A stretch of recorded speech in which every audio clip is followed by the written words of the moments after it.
सबसे अधिक अंधकारमय और काला दिन है। मोदी जी और मोदी सरकार ने देश के किसान, खेत मजदूर, दुकानदार, मंडी मजदूर, उनकी रोजी और रोटी, 62 करोड़ लोगों की रोजी और रोटी पर आक्रमण किया है। खेती, खेत, खलिहान को जंजीर में गुलामी के अंदर बड़ी बड़ी कंपनियों का गुलाम बनाने का षड्यंत्र किया है। ये तीनों काले कानून इस देश के इतिहास के सबसे अंधकारमय कानून माने जाएंगे। जो ब्रितानवी ईस्ट इंडिया कंपनी ने किया था, आज वो नरेंद्र मोदी सरकार ने किया है। मोदी जी आज भी देश को बरगला रहे हैं, नरेंद्र तोमर जी और आप। ये बताइए, किसान को न्यूनतम समर्थन मूल्य एमएसपी मिलेगा कैसे? 15.5 करोड़ किसानों के खेत के अंदर एमएसपी देगा कौन?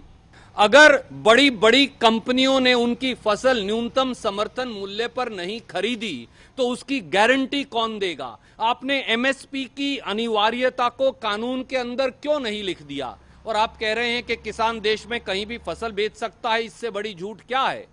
86% किसान तो 5 एकड़ से कम भूमि का मालिक है। वो तो गांव से मंडी जाने का मोहताज है, उसके पास ट्रैक्टर, ट्रॉली और ट्रांसपोर्टेशन नहीं।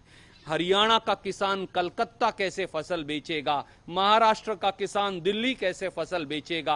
गुजरात का किसान दिल्ली और बंगाल कैसे फसल बेचेगा? चाय बागान का किसान असम से दिल्ली अपनी चाय कैसे लेकर आएगा? तो कृषि मंत्री नरेंद्र सिंह तोमर क्या कुछ कह रहे हैं, वो जरा सुनिए। राज्यसभा में कृषि सुधार की दृष्टि से 2 बिल चर्चा में थे।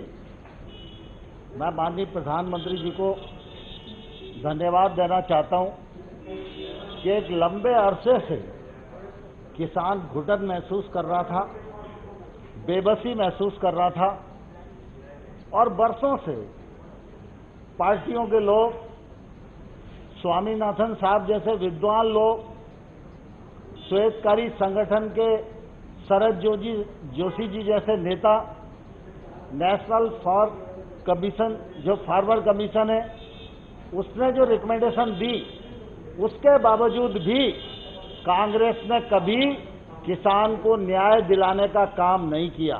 प्रधानमंत्री नरेंद्र मोदी जी ने न्याय दिलाने के लिए विधेयक बनाए, लोकसभा ने उसे पारित किया। आज राज्यसभा में थे और राज्यसभा में चर्चा ठीक हो रही थी, बहुमत से वो पास होने वाले थे।